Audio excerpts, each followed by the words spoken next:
Ya, selamat malam. Nama saya Bagas Waskito Jati. Saya mahasiswa jurusan Sastra Inggris di Universitas Airlangga. Kali ini saya akan mengajak diskusi suatu komunitas di Gresik yang bekerja di bidang sosial, yaitu Gresiknesia. Dengan narasumber saya kali ini adalah Raja Iqbal Islami, yang merupakan lulusan dari jurusan ilmu hukum di suatu kampus yang terkenal di Yogyakarta. Ya, kali ini kami akan membahas mengenai suatu pemilahan informasi agar bisa membuat suatu keputusan yang bijak dengan topik kali ini, yaitu pendidikan online. Ya, Mas Raja, Ya, dengan era pandemi kali ini, pemerintah dan kampus-kampus mengajak membuat keputusan yaitu pendidikan secara online. Ya. Dengan banyaknya pro dan kontra dari para pelajar. Banyak yang berbicara seperti, oh, pendidikan online enak nih, kita bisa di rumah. Dan yang kontra kayak, aduh, nggak enak, aku nggak bisa ketemu teman, nggak bisa datang ke kampus. ya. Terus banyak juga rumor-rumor kayak pendidikan online itu seperti apa kayak gitu. Gimana menurut Mas Raja? Pertama gini, aku juga ingin bertanya sih, rumor apa yang Bagas sendiri dengar mengenai pendidikan secara online?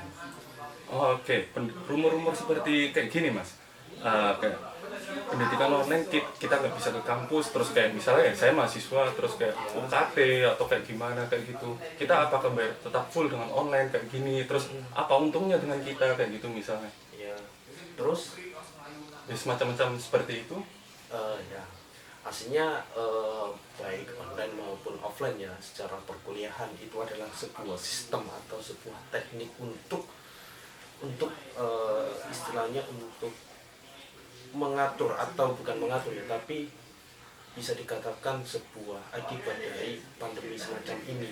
Jadi kalau memang kita permasalahkan sebuah pendidikan secara online ataupun offline, ya pihak kampus ataupun pihak sekolah juga nggak bisa melangkahi sebuah aturan yang telah ditetapkan oleh pemerintahan atau sebuah himbauan yang telah ditetapkan oleh pemerintahan. Karena kita juga mengerti pandemi ini juga masih belum selesai, dan pemerintah juga berusaha bagaimana pandemi ini tidak menyebar yang bisa dianggap tidak terkira. Maka dari itu pihak kampus ataupun pihak sekolah bisa dikatakan mengambil jalan tengah, ya kan, bisa dikatakan mengambil jalan tengah, tidak melangkai atau tidak menyalahi apa yang disampaikan oleh pemerintah. Maka dari itu jika aku juga bertanya, apa yang menjadi sebuah kemudahan secara publik mengenai pendidikan secara online ataupun secara offline. Tadi kan juga menyinggung masalah UKT. Apakah kita juga mengerti mengenai pandemi ini kalau kita tetap egois, istilahnya kasarnya secara egois, kita harus datang ke kampus, ke ruang-ruang perkuliahan kayak gitu kan. Nah, akhirnya kira-kira dari Bagas sendiri semestinya seperti apa sih biar kita menjadi sebuah, di malam ini kita menjadi sebuah perbincangan yang cukup menarik akhirnya gitu. Oke. Kalau menurut saya sendiri ya, karena saya juga banyak mata kuliah di mana saya juga harus terjun langsung ke masyarakat. Saya harus berinteraksi. Ya. Dengan sistem pendidikan online ini memang saya merasa terbebani. Saya merasa ada yang batasan-batasan di mana ini saya bingung, saya harus mengakali seperti apa untuk menyelesaikan ini kayak gitu. Dan saya bisa menangkap enaknya online ini juga kayak, oh, saya banyak waktu di rumah, saya tidak perlu tergesa-gesa harus berangkat, saya hanya perlu menyiapkan, habis ini saya kelas. Tapi tidak enaknya seperti yang saya bilang tadi itu, saya ada batasan kayak gitu. Dan juga beberapa teman atau beberapa orang yang pernah saya ajak bicara juga, mereka pelajar ini, mereka juga berkata kayak, aduh, nggak enak nih online. Kenapa? Aku nggak bisa datang ke kampus, aku nggak bisa ketemu temanku, dan kalau belajar lebih enak kalau aku diajari langsung daripada di lewat online kayak gitu. Tapi akhirnya kan begini, dalam hal ruang kelas sebuah pendidikan ya, kalau di tingkat sekolahan baik di SMP SMA, kita harus mengerti bahwasanya kompetensi sebuah guru itu mendoktrin sebuah pendidikan ke murid-murid yang istilahnya menyergamkan. Sedangkan mohon maaf akhirnya ketika para dosen dan beberapa kampus ya, kita juga harus mengerti bahwasanya dosen hanya memberikan sebuah mata kuliah, kemudian memberikan sebuah beban tugas. Betapa malasnya, ya kan? Betapa malasnya sebuah dosen yang memberikan hanya sebatas tugas, yang mengatakan bahwasanya bisa saja mahasiswa ini tidak belajar, makanya diberikan beban tugas-tugas yang lebih. Apalagi di tengah pandemi ini semuanya berjalan online. Kalau nggak di tengah pandemi ini kan tugas-tugas secara biasa itu kan ya bisa dirasakan biasa aja. Tapi kan pernah nggak kita menyadari bahwasanya kenapa dosen hanya memberikan sebuah tugas-tugas dan hanya duduk manis dan melakukan presentasi yang diulang-ulang. Oh, Iya kan? iya. Tapi aku juga mengerti dan memahami apa yang dikeluh kesahkan oleh Bagas sebagai mahasiswa. Memang beberapa ke belakang saya juga membaca bagaimana tugas-tugas ini melebihi sebuah kapasitas mahasiswa. Akhirnya kan muncul sebuah asumsi pemikiran saya sendiri, berarti kalau memang dibebankan tugas yang tidak semestinya, ya kan, dalam satu minggu tugas itu bisa 4-5 atau bahkan lebih. Iya. Akhirnya kan bisa dikatakan ketidakpercayaan sebuah dosen, bahwasanya pelajar atau mahasiswa itu tidak belajar di rumah, makanya diberikan sebuah beban tugas agar apa? Agar mahasiswa itu belajar. Nah, ini yang harus kita pahami sebelum kita membahas masalah pendidikan online dan offline. Kita semestinya juga harus membedah atau menelaah apa itu yang dimaksud dengan pandemi, apa itu yang dimaksud dengan coronavirus 19. Akhirnya kita bisa menggali lebih dalam semestinya bagaimana sih sistem dan teknik mengelola pendidikan di tengah pandemi kayak gitu. Oke. Lalu bagaimana dengan dengan para pelajar yang kontra, Mas? Mereka masih kayak sudah mendapat hak. Saya yakin orang-orang itu sudah paham, sudah pasti mengerti keadaan kita sekarang. Ketika pemerintah dan kampus-kampus membuat suatu keputusan seperti itu, pasti sudah ada pertimbangan. Tapi bagaimana dengan para mahasiswa, para pelajar yang masih kontra, yang masih ini nggak enak. Bahkan saya sering mendapati banyak pelajar juga yang akhirnya ketika ada keadaan seperti ini, saya menyerah saja gitu. Menyerah dalam artian sudahlah, aku tidak mau melanjutkan, saya tunggu sampai pandemi ini selesai, misalnya kayak gitu. Mungkin begini sih, ini entah sama atau bisa menjawab pertanyaan dari Bagas sendiri atau enggak ya. Jadi saya sempat memiliki sebuah pemikiran bagaimana birokrat kampus atau sekolah-sekolah itu memberikan sebuah beban tugas. Ini lebih tepatnya diterapkan dalam ranah kampus ya. Bagaimana membebankan sebuah tugas baik secara individu maupun kelompok itu saling berlomba membahas tema tentang pandemi. Misal aku ambil contoh, Bagas ini kuliah di manajemen. Akhirnya baik itu individu ya, aku ngambil contoh individunya Bagas atau nanti berkelompok secara online juga membuat sebuah tugas berlomba-lomba untuk membahas tentang pandemi ini atau membahas tentang virus ini atau membahas tentang politiknya secara manajemennya dan sebagainya kayak gitu ya. Kemudian jadi pada akhirnya ini pemikiran saya kemarin ya. Jadi dosen itu nggak hanya sebuah formalitas memberikan mahasiswa sebuah tugas untuk menyelesaikan mata kuliah A, mata kuliah B, tapi apa? Tapi berlomba-lomba membahas tentang pandemi, tema pandemi. Jadi bukan hanya seorang profesor atau dosen yang berhak membahas tentang pandemi, mahasiswa juga berhak. Karena apa? Karena mahasiswa ini juga sebagai agen intelek ya, untuk masa depan, bahkan di masa saat ini juga. Coba bayangkan gini. Ini pemikiran yang lalu ya. Ketika Bagas membahas sebuah manajemen informasi media fundamental di tengah pandemi, misal kayak gitu, Bagas mahasiswa manajemen, baik ini individu maupun kelompok. Tapi untuk saat ini saya bahas tentang individunya dulu. Bagas membuat baik itu secara artikel, opini, kemudian legal opinion, yang pada akhirnya ketika opini atau karya ilmiah Bagas itu disetorkan ke birokrat kampus, ya kan, birokrat kampus bisa apa ya, kampus bisa memberikan sebuah apresiasi, baik itu meloloskan atau membebaskan kuliah kerja nyatanya, atau membebaskan atau mempermudah atau melanjutkan untuk dijadikan sebuah tugas akhir. Oh, oke. Jadi gitu. Kita saling berlomba-lomba karena ini pandemi ini adalah bencana nasional yang bisa dikatakan juga bencana internasional, dan kita pun nggak bisa membaca secara pasti coronavirus ini dari mana, coronavirus ini bagaimana mengatasinya. Beberapa negara pun memiliki pandangan yang berbeda-beda gitu loh. Lalu bagaimana dengan ini?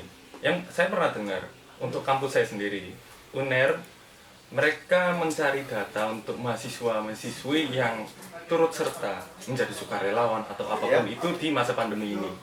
Dari situ saya menangkap, oh kampus memberikan apresiasi. Ya, kampus memberikan apresiasi kepada para mahasiswanya yang ikut serta. Ya.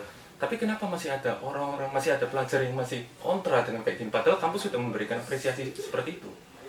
Bagaimana caranya mereka mendapatkan informasi seperti ini, tapi mereka tidak berpikir negatif? Aslinya kayak gini, bagaimana kampus ataupun sekolah ya, kita geret aja ke kampus, baik kampus ataupun sekolah, tapi kita geret ke kampus. Bagaimana sebuah kampus itu istilahnya benar-benar menyebarkan sebuah informasi, istilahnya nggak feodal, karena kita mengerti beberapa kampus atau beberapa birokrat kampus mengatakan ya salah sendiri mahasiswa nggak membaca sebuah informasi. Maka dari itu saya sangat bangga ketika Bagas mengajak sebuah diskusi atau perbincangan kayak gini, karena bisa menghidupkan ruang-ruang berpikir. Coba bayangkan ketika Bagas sendiri membahas ini sendiri, menyelesaikan sendiri tanpa ada pertemuan-pertemuan lain, ya informasi stuck ada di pikiran Bagas. Makanya sebenarnya Bagas sebagai mahasiswa ataupun sebagai rakyat atau sebagai warga, kita harus menghidupkan ruang-ruang perbincangan gitu. Lalu bagaimana agar tetap kita bisa membuat suatu keputusan yang benar dari informasi seperti ini? Kan dari tadi kita membahas ini pendidikan online seperti apa, kampus birokratnya seperti apa, tapi tetap masih ada pro dan kontra. Oke, saya paham ketika membuat suatu keputusan itu juga tergantung pada moralitas kita masing-masing ya. Namun bagaimana agar kita bisa yakin bahwa iya ini keputusan yang benar? Dari situ kan memang kita harus menelaah suatu informasi tersebut kan. Gimana caranya Mas? Itu yang masih bingung. Terkadang kayak kita walaupun berpikir sendiri ataupun kita berbincang dengan orang, kita tuh masih bingung. Ini yang benar yang mana kayak gitu. Kebenaran memang ambigu ya. Karena puncak dari segala sesuatu memang kebijaksanaan. Maka dari itu bagaimana kita bijak dalam mengelola sebuah informasi, mengelola atau mengidentifikasi sebuah informasi dan membuat alur berpikir ini yang penting, ini yang enggak bagi kita. Oke. Nah, dalam contoh yang tadi tak sampaikan, mengenai pandemi ini, tadi kan juga pro dan kontra. Nah, kira-kira kalau kita mengatakan pro atau kita berbicara tentang kontra tentang pendidikan online ini, ya kita cari secara maksimal dari diri kita sendiri. Kenapa kita harus kontra? Kenapa kita harus pro? Kebanyakan dari kita mungkin saya sendiri dan mungkin sebagian dari lingkungan kita sekitar itu lebih mudah menerima atau lebih dipermudah atau lebih gampangannya kita lebih cepat menerima jawaban dan pernyataan tidak lebih dari 2 atau 3 kata. Jadi kita tidak mau mendengar alasan, hanya kita mendengar kalimat pertama kayak gitu. Kita hanya menyimpulkan dari kalimat pertama. Misal contohnya nenek mencuri, terus kemudian alasan selanjutnya karena dia kehabisan ini bla bla bla. Orang nggak akan peduli.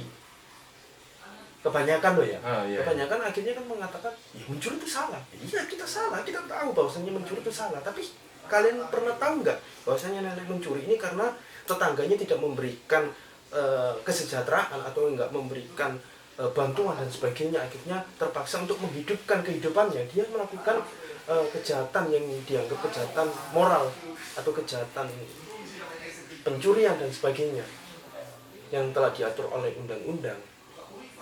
Akhirnya kan masyarakat mengatakan pencuri ya salah, ya wis, udah selesai. Oke. Kan beberapa kan kayak gitu, kita melihat membaca artikel-artikel, kemudian kita udah panas, terus secara batin dan secara pikiran, terus kemudian kita menyebarkan tanpa membaca lebih lanjut, mencari informasi lebih lanjut. Nah itu kan kita aslinya di era digital ini kita memang dipermudah dan kita menjadi bahaya. Aslinya bahaya. kita dipermudah, tapi kita juga harus berhati-hati karena kita menjadi berbahaya. Karena banyaknya informasi yang belum Ya. tentu. Oke. Kita seolah-olah dapat menguasai semua informasi, kita seolah-olah dapat menguasai segala keahlian dalam hal apapun, tanpa mempertimbangkan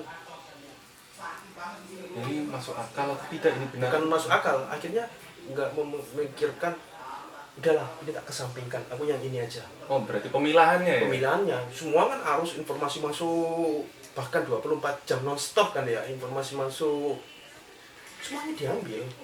Lalu, Mana yang penting? lalu bagaimana cara kita biar bisa memilah gitu? Ya aslinya dikembalikan bagaimana kita lebih mudahnya kita kontemplasi itu kan lebih kepikiran, merenung kepikiran. Nah kita harus kontemplasi, kemudian kita harus meditasi itu kan nggak harus diam terus gini kan ya, kita bisa berjalan, tapi meditasi ini kan lebih ke batin, itu harus seimbang. Nah kalau misal mendapatkan sebuah informasi, mohon maaf ya, misal meditasi yang istilahnya kita benar-benar tidak memahami, ya sudah, kita cari yang kita pahami dulu. Oh, jangan memaksa. Jangan memaksa. Misal ada isu tentang LGBTQ, ya kan, kita seolah-olah memberikan sebuah statement tentang ini bahwa LGBTQ kayak gini. Kita nggak mengerti perdebatan apa yang telah terjadi, kemudian tentang apa itu. Kita langsung statement bahwasanya salah, dah selesai. Ya aku nggak bisa memberikan sebuah opini LGBTQ salah atau benar, karena aku memang nggak memiliki fokus tentang apa itu LGBTQ. Jadi untuk kaitannya ini aku angkat tangan kayak gitu loh. Oh, berarti seperti kayak untuk orang-orang yang memukakan pendapat, untuk Ya. yang mereka membuat teori atau pernyataan seperti itu, mereka setidaknya harus menguasai terlebih dahulu. Ya. Mereka harus memahami itu. Dan untuk orang-orang yang mendengarkan, yang mencari informasi, mereka memang harus benar-benar memilah itu tadi. Ya. Berarti balik ke pola pikir, Mas. Nah, aslinya balik ke pola pikir, makanya bagaimana kampus ini kan akhirnya kita kan melakukan perenungan ya, kontemplasi ya. Soalnya kampus kenapa kok harus ada tugas akhir? Nah kita kan diajarkan bagaimana mengidentifikasi, membuat alur berpikir, mengelola dan sebagainya ya. Tugas akhir, mengambil studi kasus, permasalahannya kayak gini, teorinya kayak gini, 3 ya lebih dari 2 teori kayak gini, terus kesimpulan secara pribadi kayak gini. Itu kan kita secara langsung kan juga belajar. Iya kan, kita kan secara langsung juga belajar. Itu seharusnya nggak hanya diterapkan di pendidikan kampus. Semua orang berhak seperti itu. Semua kalangan ya? Semua kalangan. Oke. Semua kalangan harus seperti itu. Maksudnya lebih-lebih bagaimana pemerintah itu, bukan hanya pemerintah, kita semuanya memberikan akses literasi atau akses minat baca masyarakat yang merata. Kalau gitu, bagaimana pandangan Mas menurut yang tadi ya, kita balik ke pembicaraan yang tadi, mahasiswa, pelajar yang kontra dengan pendidikan online kayak gini, atau seperti misalnya saya tidak bisa menjawab apakah saya pro atau kontra ya, tapi misalkan saya kontra, karena saya kebiasa pendidikan saya harus terjun ke masyarakat, kebanyakan seperti itu. Itu bagaimana kita untuk bisa menerima seperti itu? Aslinya kan yang mengalami kendala semacam ini kan bukan hanya mahasiswa ya, mengenai harus terjun ke lapangan. semua profesi ataupun pekerjaan juga mengalami efek dari pandemi ini, tapi bagaimana kita itu pinter-pinteran mencari sebuah siasat untuk menggali sebuah informasi yang harus kita terjun ke lapangan. Akhirnya kita harus mengambil sebuah studi kasus apa yang harus terjun ke lapangan. Kalau memang studi kasusnya tentang pandemi ini, ya, akhirnya bagi sebagai mahasiswa ya terjun ke lapangan menjadi relawan, sampaikan kepada birokrat kampus bahwasanya ini adalah tugas kemanusiaan ya, gitu. Oke. Yang akhirnya kampus juga harus memberikan sebuah apresiasi, bisa dibebaskan dari kuliah kerja nyatanya atau dibebaskan 2 semester atau apapun lah, yang mungkin Bagas sendiri sebagai mahasiswa Sebenarnya timbal balik ya kayak gitu. mahasiswa kampus itu mengerti kampusnya kayak gimana, mengapresiasinya. Oke. Kita tarik lagi loh ya, bahwasanya Bayu Skak ya kan ya, itu lulus dengan syarat yang dia lakukan di luar dari studi kampusnya, pembelajaran di kampusnya. Nah, kenapa ketika ada pandemi semacam ini, ya bukan hanya dosen dan profesor yang istilahnya berlomba-lomba mengatasi pandemi ini, mahasiswa juga berhak, baik itu secara relawan atau menemukan sebuah pandangan dari tugas-tugas itu. Maka dari itu aku tadi kan juga menyampaikan bahwasannya semestinya birokrat ini pandangan pribadi ya. Iya. Tugas-tugas memang dibebankan, tapi dalam waktu jarak sebulan atau 2 bulan untuk memudahkan mahasiswa memahami sebuah pendidikan. Jadi aku meyakini gini, terang-terangan aja, akhirnya ketika beban tugas ini seminggu bisa 4, 5, 3 atau bahkan 5 lebih ya, mahasiswa ini kan udah sebulan lebih ya, yeah. Aku meyakini praktik joki tugas itu semakin banyak. Karena mahasiswa stres menghadapi tugas-tugas yang menumpuk. Akhirnya kan hanya sebatas formalitas. Apa pentingnya sebuah pendidikan di kampus kalau memang hanya sebatas formalitas, istilahnya menyelesaikan beban tugas. Paham, daripada kita memberikan tugas yang bertumpuk-tumpuk, penting kita berikan pendidikan yang memang akhirnya kita memahami. Ya. Oke. Akhirnya kan kita harus membaca keadaan realita seperti apa.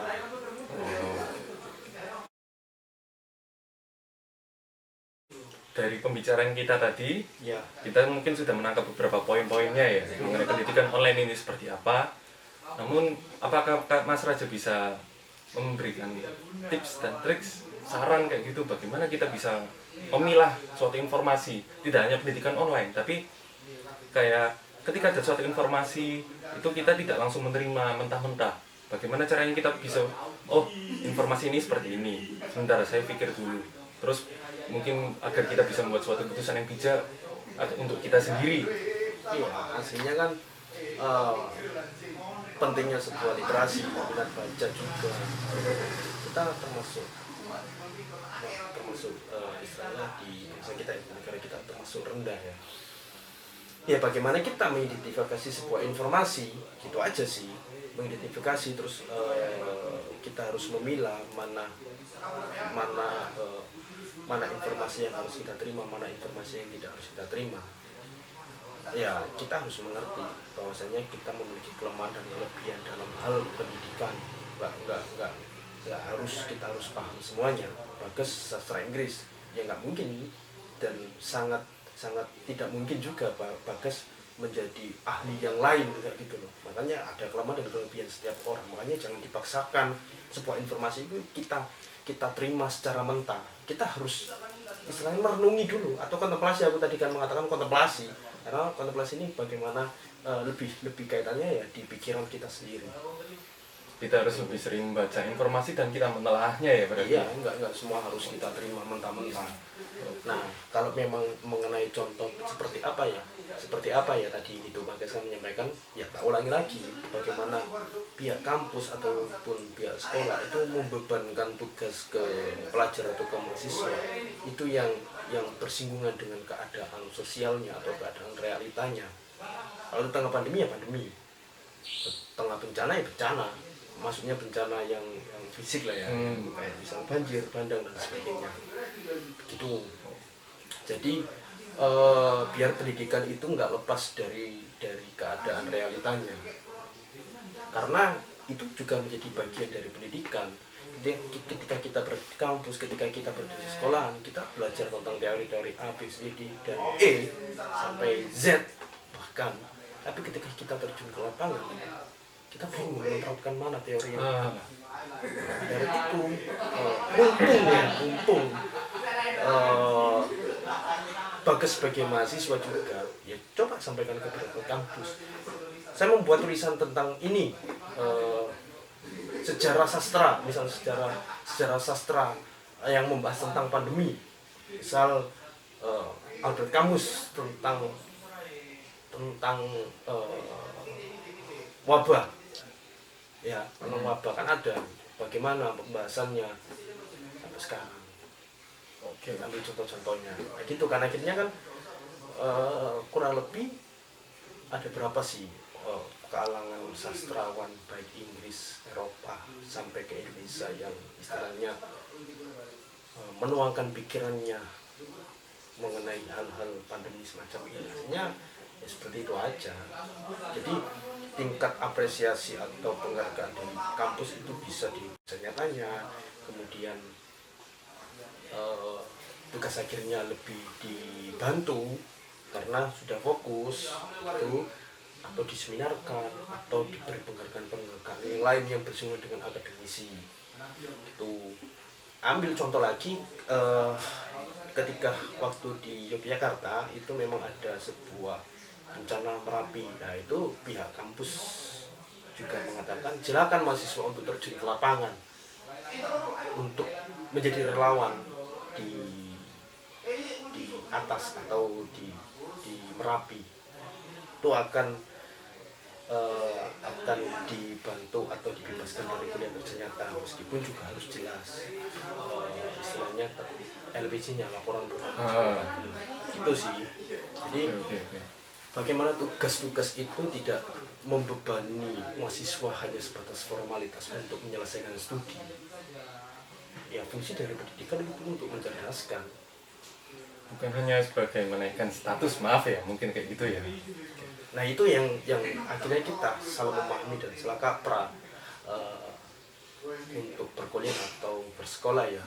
Ya sekolah itu kita mendapatkan ijazah, yang mendapatkan ijazah itu hanya gelar bagi setiap orang untuk menandai bahwasanya dia pernah bersekolah atau pernah mengenyam pendidikan di kampus A, B, C atau ilmu A, B, C, D, dan E. Tapi belum tentu dia lulus di kampus A, B, tapi memahami, dia benar-benar belajar. Ya, karena untuk mengukur belajarnya seseorang ya dari perilaku atau istilahnya keturutsertaan dia terhadap kehidupan apapun. Nah kehidupan ini kan luas, maksudnya kalau Bagas sebagai sastra Inggris ya silahkan terjemahkan. Oke. Terjemahkan literasi atau sastra Inggris. Ya, saya paham. Oke. Misal aku mahasiswa hukum, tadi udah dibuka sama Bagas, ya akhirnya kan membahas bagaimana aturan pemerintah mengenai pandemi ini itu menghimbau yang tidak ada aturannya, yang tidak ada aturan tertulisnya. Jangan kita tahu bangsa kita kita bahwasanya apapun harus tertulis mengenai aturan ya. Kalau nggak tertulis belum tentu kita lakukan. Ya karena berbeda. Yeah. Kita yang di Indonesia, aturan hukumnya kita yang di Indonesia dengan apa yang di Amerika. Ya, oke, Mas Raja, terima kasih. Ya, Bagas. Sekian dari kami. Terima kasih Mas Raja, terima kasih untuk Indonesia. Saya Bagas Waskito Jati. Selamat malam. Sampai jumpa.